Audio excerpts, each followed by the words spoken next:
kalau kita mau membuat alat permainan, kita harus tahu untuk siapa atau untuk kebutuhan apa sebenarnya bikin alat permainan. Nah, itu kan harus tahu anak punya kebutuhan apa sih. Nah, itu kan harus tahu, sehingga harus mengenali mereka, tahu kebutuhannya, sehingga nanti alat permainannya juga sesuai. Nah, untuk itu kita butuh belajar tentang mengidentifikasi tentang anak-anak kita, sehingga ketika itu diidentifikasi nanti permainannya sesuai. Nah, untuk yang berikutnya ini yang akan membawakan adalah Bu Primatia Yogi. Kepada Bu Mima, kami persilakan. Oke, terima kasih Pak Rudi. Salam kenal dari saya, Primatia Yogi Wulandari. Saya biasa dipanggil Bu Mima. Saya adalah salah satu anggota dari kelompok kajian ini. Tadi sudah disebutkan oleh Pak Rudi bahwa bagaimana kita itu bisa mengidentifikasi atau mengenal anak-anak kita ya. Jadi supaya kita tahu bagaimana bermain itu tepat pada sasaran, tentu saja kita harus tahu dulu siapa yang bermain gitu. Nah, oleh karena itu saya mengajak berbagi terkait dengan anak-anak ini sendiri dan juga aktivitas-aktivitas yang terkait proses belajarnya dan bermainnya. Memang ada perbedaan ya antara anak-anak kita ketika masih di PAUD sama sudah masuk sekolah formal di SD gitu. Nah, mungkin yang ingin saya arahkan pada proses ininya ya berbeda gitu. Karena ketika anak-anak itu masuk ke SD, itu tuntutan akademiknya menjadi berbeda dengan ketika mereka masih di PAUD gitu. Apa ya Kak, area-area akademik itu menjadi lebih banyak ditekankan sehingga seringkali masuk main tok nggak belajar gitu ya. Nah, padahal apakah mungkin gitu ketika masih SD ini kita bisa mengkombinasikan metode bermain ini dengan tuntutan akademik pada mereka. Nah, ini saya pada hari ini lebih ke garis besarnya saja, bagaimana tuntutan atau area-area akademik yang ada pada anak-anak SD. Nanti mungkin di hari kedua itu menjadi lebih spesifik, mungkin lebih ke ada contoh-contoh mata pelajarannya dan sebagainya. Nah, biasanya memang ketika ini sudah dimulai dari masa SD, masa TK A atau B ya biasanya ya. Calistung ini menjadi 3 kemampuan dasar yang kemudian menjadi tuntutan akademik untuk anak-anak kita gitu ya. Dari membaca misalnya, dari mengenali huruf. Nah, ini bahkan ada beberapa PAUD yang sudah memulai ini dari awal. Kemudian membaca kalimat sederhana. Nah, lalu kemudian untuk menulis itu beberapa hal yang menjadi kompetensi yang ingin dicapai, misalnya ketika menulis sesuai garis bantu itu. Ya fenomena sekarang itu entah kenapa, ya mungkin karena ini juga ya, karena memang kemampuan motorik halus saat ini itu juga terkalahkan oleh teknologi yang itu tidak melatih mereka untuk mengasah motorik halus. Jadi memegang pensil warna dengan menggerakkan kursor atau mengeklik mouse itu beda sekali otot-otot halus yang dibutuhkan.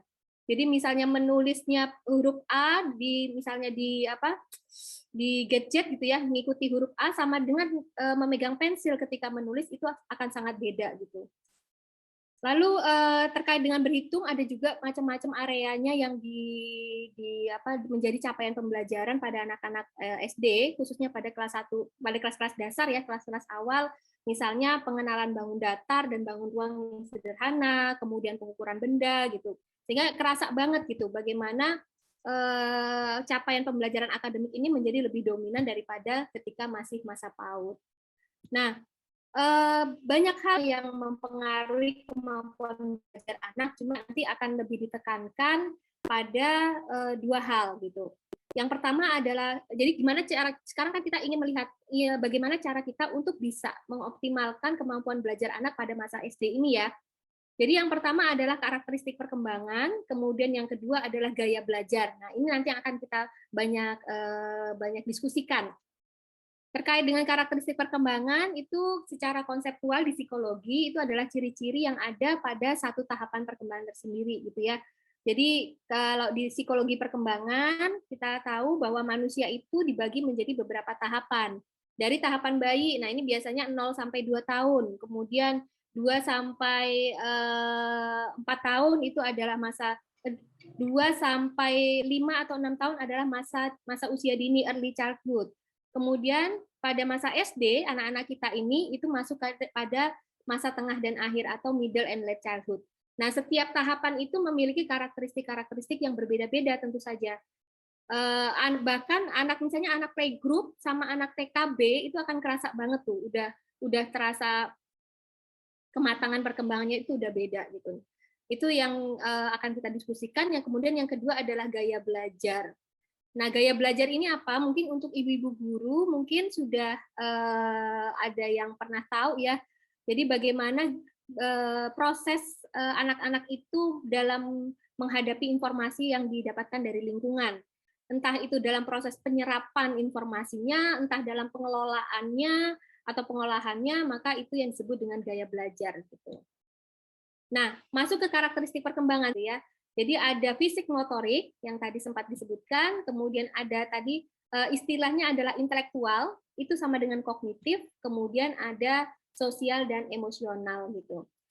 Nah, ketika anak-anak kita itu di kelas 1 SD yang merupakan masa transisi, itu memang ada peralihan antara yang kebawa ketika masih anak-anak usia dini, PAUD gitu, dengan ke tahapan perkembangan yang lebih tinggi lagi gitu. Jadi seperti misalnya fisik motorik, kita tahu bahwa kalau kita taunya jargonnya gini ya, anak usia dini itu golden age gitu. Jadi mereka istilahnya ketika kalau ada ilustrasi jendela itu sedang terbuka gitu ya, sedang terbuka sehingga semua informasi itu bisa masuk gitu. Nah, ketika mereka masuk kelas 1 SD, jendela itu istilahnya ya, jendela itu masih terbuka, cuma sudah agak tertutup sedikit gitu. Kemudian juga keterampilan motorik. Anak-anak kelas 1 SD masih belum bisa kita kemudian harus saklek meminta mereka untuk duduk diam berjam-jam gitu ya, agak sulit. Karena memang pada masa ini, apalagi mungkin yang anak-anak kita yang masuknya itu lebih awal ya. Nah, pada usia itu memang kebutuhan untuk gerak itu masih besar gitu. Sehingga untuk mereka bisa entah itu duduk diam atau konsentrasi itu masih dipengaruhi oleh masa-masa di usia dini gitu. Kemudian dari segi sosio-emosional, ketika SD itu sudah mulai bisa memahami emosi tertentu ya. Mereka sudah bisa mulai apa istilahnya merasakan sedih ketika misalnya temannya tidak mengajak ngomong. Nah, itu sudah mulai bisa gitu. Dan juga seiring dengan seiring dengan jam kalau nggak pandemi kan jam mereka beraktivitas di sekolah lebih panjang ya daripada ketika PAUD ya, ketika TK. Sehingga relasi sosialnya pun kebutuhan relasi sosial menjadi lebih tinggi daripada ketika PAUD. Mungkin PAUD itu masih faktor orang tua itu masih cukup dominan. Sedangkan ketika masuk ke SD itu mereka sudah mulai menekankan adanya relasi dengan teman-temannya. Sehingga mulai ada perbandingan-perbandingan ya ibu-ibu. Misalnya si A gitu dapat nilai 100, sedangkan dia dapat nilai 30 atau 40. Nah, itu dia sudah mulai ada perbandingan. Kok aku nggak bisa mendapatkan nilai yang sama ya sama temanku? Nah, itu juga karakteristik pada anak-anak usia SD gitu. Nah, kalau dari segi kognitif, perubahan apa yang terjadi pada anak-anak ini gitu? Yang jelas kalau sebelumnya kita ingat anak-anak kita ketika PAUD itu kan lebih imajinasinya lebih main gitu ya, imajinatif, kemudian juga kalau kita di psikologi itu bilangnya simbol ya, mereka bermain dengan simbol, kemudian ada istilahnya egosentris. Egosentris itu beda sama egois. Berpikir egosentris itu ketika mereka pikirannya hanya terpusat pada dirinya sendiri. Jadi misalnya gini, ada anak yang ditelepon gitu sama orang lain. Ibumu ada gitu, kemudian dia manggut-manggut gitu ya, dia nggak paham bahwa orang lain itu nggak bisa ngelihat dia ngangguk-ngangguk gitu. Jadi egosentrisnya itu masih terpusat pada dirinya. Nah, ketika masuk SD, maka tahapan perkembangan kognitifnya menjadi lebih konkret. Jadi yang masih imajinatif, terutama kelas 1 SD ya, masih imajinatif, tapi kemudian mereka sudah mulai logikanya sudah mulai muncul. Mereka paham kenapa kalau gelas itu jatuh, gelas itu akan pecah ketika dijatuhkan. Mereka paham ketika misalnya bermain api itu akan panas gitu. Jadi logika-logika seperti itu sudah mulai terbentuk di masa usia SD. Nah, ini ya ini yang penting ketika kemudian kita memikirkan aktivitas-aktivitas bermain atau permainan apa yang kemudian cocok untuk anak-anak kita ini, begitu. Nanti seiring dengan usia, pada masa awal SD ini kan konkret ya. Nanti seiring dengan usia mereka sudah mulai bisa berpikir lebih abstrak gitu, sekitar umur kelas 5, kelas 4, 5 gitu, antara itu mereka sudah mulai bisa berpikir lebih abstrak. Nah, itu karakteristik perkembangan ini sebenarnya berpengaruh satu sama lain. Misalnya gini, misalnya ada permasalahan di satu aspek gitu. Ketika misalnya anak ini kok nggak bisa apa istilahnya nggak bisa berkomunikasi dengan baik gitu ya, dia susah untuk mengekspresikan pendapatnya gitu. Nah, itu perlu diukur dulu secara fisik. Apakah memang ada masalah di kesehatan fisik, misalnya apakah pendengarannya itu oke gitu. Kemudian dari segi organ pembicaraan, pembicaraan alat untuk berbicara, apakah sudah cukup mendukung atau tidak, itu fisik motorik. Dari segi kognitif, seorang anak yang di dalam perkembangannya itu berbicara, dia harus bisa memahami informasi yang masuk gitu ya. Baru habis itu bisa mengucapkan. Nah, dari segi kognitif bagaimana proses pengolahan informasinya? Begitu juga dengan segi sosioemosional. Dari relasi sosial, bagaimana orang tua selama ini mengenalkan kata-kata sehingga dia bisa mempunyai vocab atau kosakata yang cukup baik.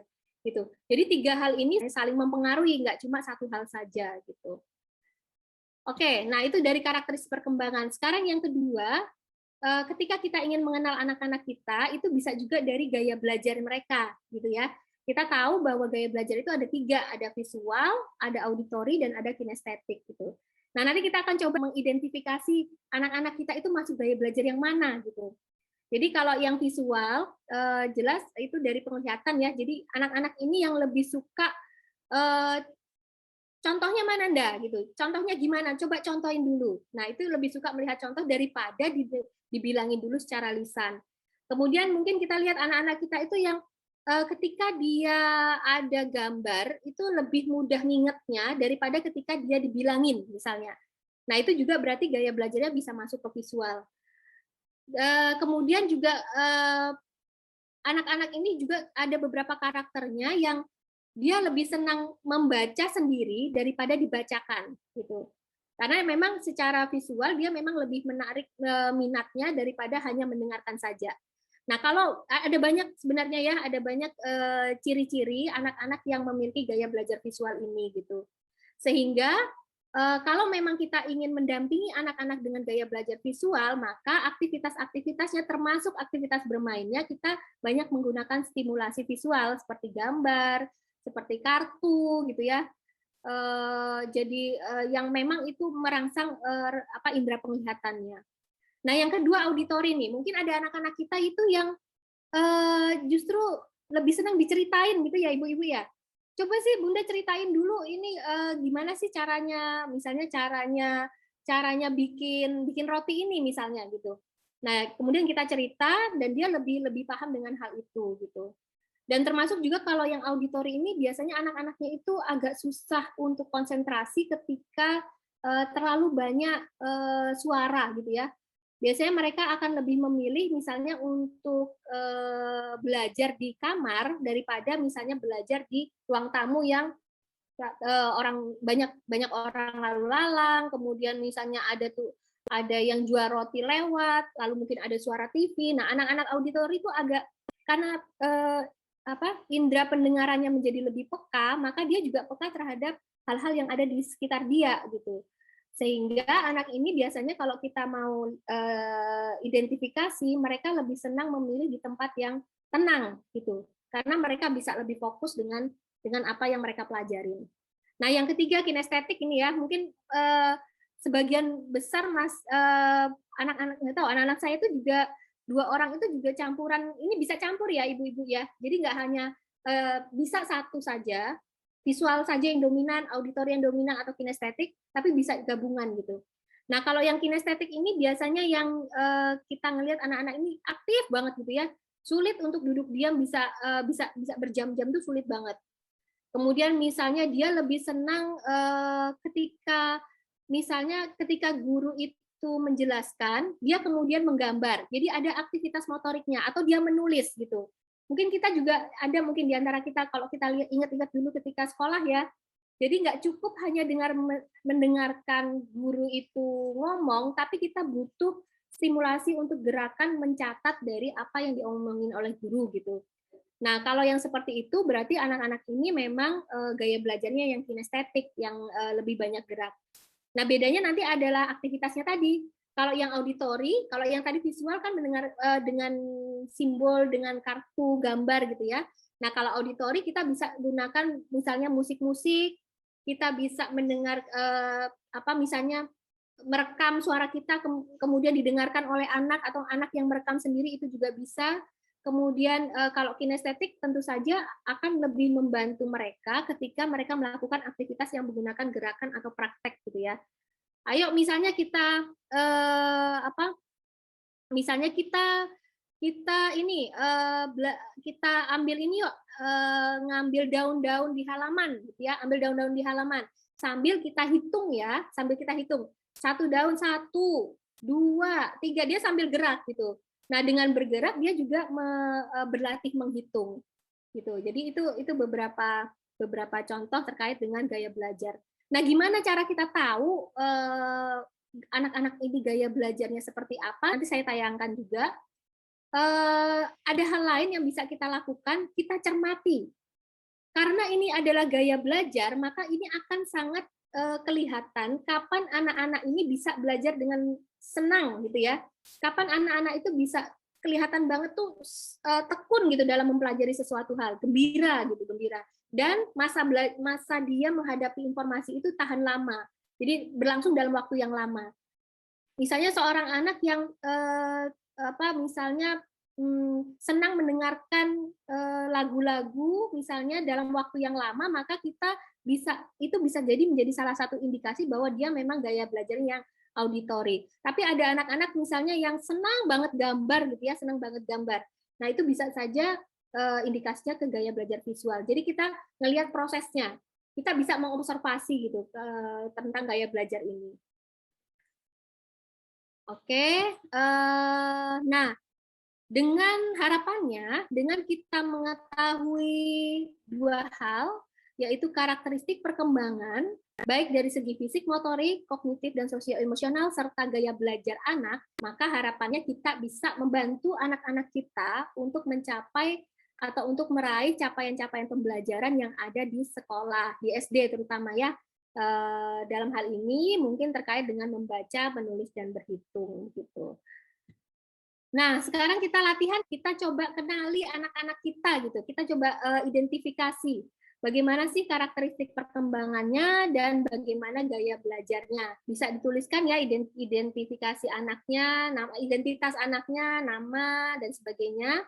Kemudian yang akan kita lakukan pertama itu adalah mengidentifikasi karakteristik perkembangan anak-anak kita gitu.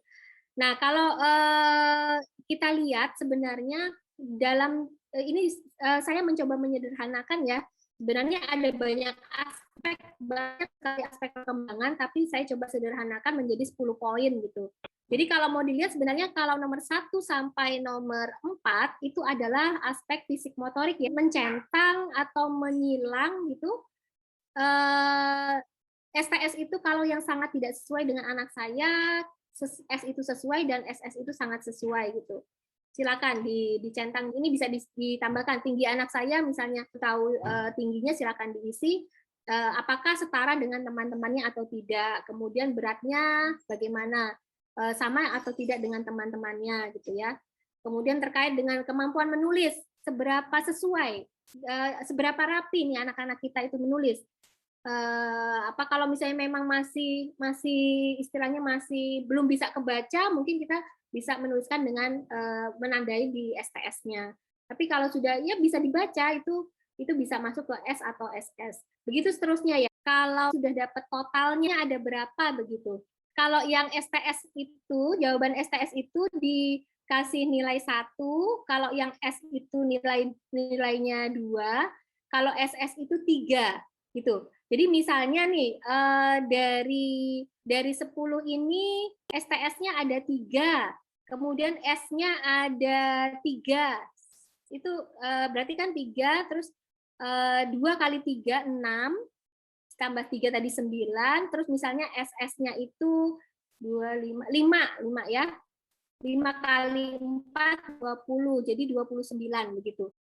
Jadi skornya itu silakan mengikuti panduan skor ini. Jadi yang STS ini ada berapa, itu dikali 1, kemudian S-nya itu ada berapa dikali 2, kemudian SS-nya itu dikali 3. Nanti kita akan dapat skor totalnya. Kita nanti kan dapat skornya nih. Nah, bagaimana menginterpretasi kalau gitu anak saya masuk yang seperti apa ya perkembangannya? Nah, ini masuk ke panduan ini. Kalau yang skor totalnya itu 10 sampai 16 berarti mungkin ada aspek-aspek perkembangan yang masih perlu distimulasi atau diberikan intervensi atau rangsangan lebih lanjut gitu ya. Tapi kalau misalnya 17 sampai 24 berarti perkembangannya sudah optimal. Artinya optimal itu apa? Ada hal karena masih transisi ya, karena masih transisi jadi mungkin ada hal-hal yang belum bisa dilakukan dengan baik, tapi ada hal-hal yang sudah dilakukan dengan baik sehingga sudah cukup optimal. Sedangkan kalau 25 sampai 30 mungkin ini untuk kondisi anak-anak yang ya lebih karena stimulasi yang diberikan bagus, maka kemudian perkembangannya menjadi lebih baik dari yang mungkin teman-temannya yang lain. Form ini akan membantu kita untuk bisa mengidentifikasi sebenarnya karakteristik perkembangan mana yang sudah optimal, mana yang belum. Jadi ini akan kelihatan di kita nggak cuma lihat total saja sebenarnya, tapi kita juga ngelihat oh bagian yang ini nih, misalnya kemampuan bicara anak saya kok masih belum begitu lancar ya. Nah, di situ kita perlu lebih lihat lagi apa yang bisa kita lakukan untuk menstimulasi kemampuan bicaranya. Jadi bisa kita lihat per soalnya juga bisa gitu. Nah, yang kedua ini adalah identifikasi karakteristik perkembangan. Yang kedua adalah gaya belajar. Yang tadi saya sebut gaya belajar kan ada 3 ya. Yang 1 sampai 3 ini adalah gaya belajar visual. Kemudian 4 sampai 6 itu adalah gaya belajar auditori, sedangkan 7 sampai 10 itu adalah gaya belajar kinestetik. Nah, silakan bisa ngelihat nih mana dari sekian pernyataan sama kayak tadi STS-nya yang sangat tidak sesuai mana, yang sesuai mana dan yang sangat sesuai yang mana. Bisa dicentang atau dikasih tanda silang untuk kotak-kotak ini. Silakan diisi berdasarkan selama ini observasi dari putra-putranya. Kalau yang ini bukan total ya Ibu, nanti kita lihat mana yang paling banyak S atau SS-nya. Jadi kita lihat mapping-nya itu. Cara kita untuk menarik kesimpulan dari yang skala ini, kita lihat mana yang kan ada 3 nih, ada tiga gaya belajar. 1 sampai 3 itu visual, 4 sampai 6 itu auditori, dan 7 sampai 10 itu adalah kinestetik. Nah, coba lihat di jawaban di kotak-kotak ini, yang kebanyakan berada di S atau SS yang bagian yang di nomor berapa saja gitu. Nomor 1 sampai 3 itu adalah gaya belajar visual. Kemudian 4 sampai 6 itu adalah gaya belajar auditori, sampai 10 itu adalah kinestetik.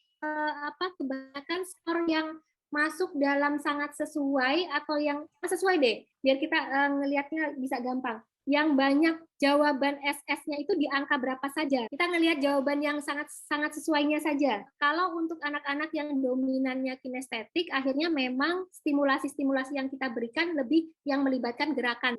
Jadi misalnya nih, contoh-contoh gampangnya gini, ketika misalnya kita ngajarin anak-anak berhitung, kita nggak cukup hanya misalnya nulis 1 tambah 1 sama dengan 2.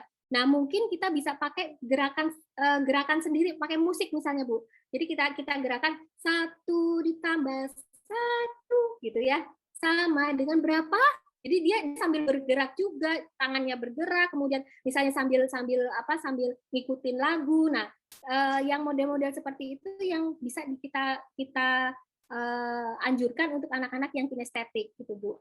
Dan juga praktek, misalnya praktek yang tadi saya sebut juga, misalnya yang nanti Bu Ira nih besok ada juga nih Bu, salah satu contoh stimulasi berhitung ya Bu Ira ya, matematika juga ya, bagaimana membuat sebuah aktivitas bermain yang itu juga mempertimbangkan gaya belajar juga. Jadi intinya adalah kita tidak hanya fokus pada memberikan informasi yang sifatnya visual atau pendengaran, tapi kita libatkan anak-anak supaya bergerak, Ibu. Ikut bergerak juga.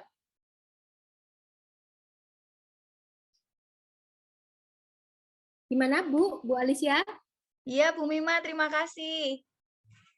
Nah, nanti contoh-contoh konkret dan spesifik terkait dengan aktivitas itu akan lebih banyak besok, Bu Alicia. Besok akan banyak sekali contoh-contoh yang lebih konkret. Oh iya, Bu Mima. Terima kasih. Ya, sama-sama. Oke, Ibu-ibu, sudah ada lagi yang mau sharing mungkin?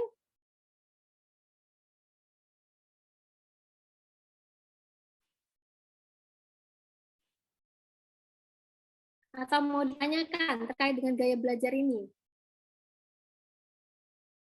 Kalau tidak ada, berarti kita lanjut aja. Ini tadi sih harapannya ada beberapa ibu-ibu yang sharing ya. Mungkin Bu Alicia, selain Bu Alicia ada yang mau sharing lagi nih?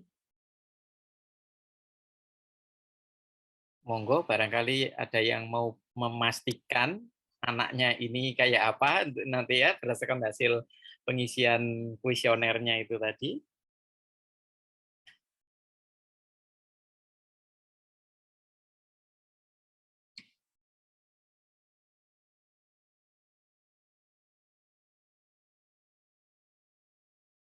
Oke, nggak ada kayaknya ya Pak Rudi ya? Oke, lanjut Bu. Nah, jadi memang harapannya kembali lagi ke poinnya tadi adalah bagaimana kita bisa mengidentifikasi baik karakteristik maupun gaya belajar dan kita memfasilitasinya melalui aktivitas belajar yang menyenangkan. Bermain itu tidak hanya bermain gitu ya. Bermain sambil belajar itu juga nggak hanya terjadi pada anak-anak PAUD, tapi bahkan anak SD pun itu bisa kita menciptakan sebuah nuansa yang menyenangkan bagi anak-anak untuk bisa belajar gitu. Nah, bentuknya pun itu bisa macam-macam. Intinya tapi di awal kita harus tahu betul anak ini kebutuhannya apa. Misalnya membaca, menulis, berhitung. Mana nih yang paling yang ingin kita yang ingin kita upgrade gitu ya terkait dengan kemampuannya gitu. Kemudian kita melihat bagaimana karakteristik perkembangan anak kita. Lalu kita lihat lagi bagaimana gaya visualnya sehingga semuanya itu bisa digabungkan menjadi satu dengan aktivitas belajar yang menyenangkan atau dalam tanda petik bermain gitu ya. Nah, ini sebagai penutup saya beri sebuah contoh. Jadi misalnya nih perkembangan anaknya optimal gitu ya. Nah, misalnya kemudian ada gaya belajarnya. Gaya belajarnya ternyata anak ini dominan di visual dan auditori, penglihatan dan pendengaran.